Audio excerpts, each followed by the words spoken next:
ভাত, বোয়া ভাত, খুদের খিচুড়ি যে যাই বলেন না কেন খেতে কিন্তু সেরম স্বাদ। বা জায়গা ভেদে নাম আলাদা কিন্তু খাওন কিন্তু একখানি। আমাদের এই এলাকায় কিন্তু খুদের খিচুড়ি কয়, আমরা খুদের খিচুড়ি নামেই চিনি। মূলত রান্নাটা নতুন চালের ভিতরতে যে খুদ বাইর হয় ওই খুদটা দিয়ে রাঁধা হয় সব রকমের শীতের সবজি দিয়ে। প্রথমেই দেখিছেন তো সবগুলি সবজি আমি কাটি লিছি, সবজিগুলি পছন্দ মতো কাটি লিবেন। আজকের খিচুড়িটা আমি প্রেসার কুকারে রাঁধবো যাতে করে তাড়াতাড়ি রাঁধা হয়ে যায়। প্রেসার কুকার ছাড়াও কিন্তু রাঁধা যায়। প্রথমে আমি প্রেসার কুকারের মধ্যে তেল দিই, গরম মশলা মনে করেন মাংস রাঁধতে যা যা লাগে সব কিছুই দিই। তারপর আমি পেঁয়াজ রসুন তেলের উপর দিয়ে একটু ভাজা ভাজা করে নিই। তারপর কাটি রাখা সবজিগুলি দিই, সবজিগুলি আমি একটু তেলের উপর ভাজে নেব। সবজি ভাজা হয়ে গেলে চাল ডাল ধুই রাখা সেটিও দিয়ে দেব। আমি কিন্তু খুদের ভিতর 2 রকম ডাল ব্যবহার করছি, আপনারা চাইলে আরো ব্যবহার করতে পারেন, বেশি ডাল ব্যবহার করলে বেশি স্বাদ হয়। তারপর এখন পরিমাণ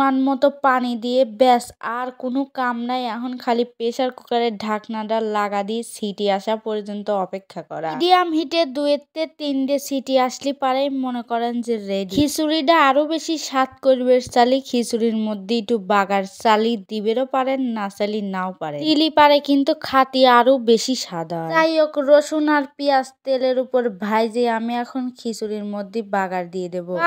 আমার খিচুড়ির কালারটা কিন্তু সেই সুন্দর জসিং জসিং হয়েছে, আতি যে কি স্বাদ হয়েছিল তা আমি আপনাদের কয়া বুঝিবের পারবো না।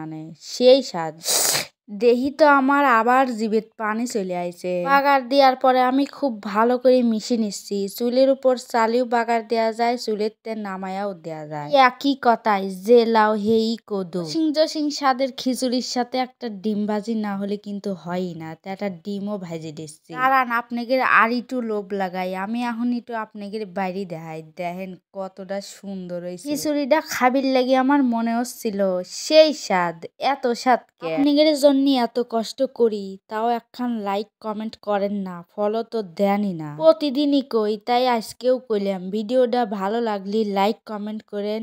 এরকম ভিডিও আরো দেখতে চালিয়ে আমার পেজটা কিন্তু অবশ্যই ফলো দিন। সবাই ভালো থাকেন, সুস্থ থাকেন, আমার জন্য দোয়া করেন। আল্লাহ হাফেজ।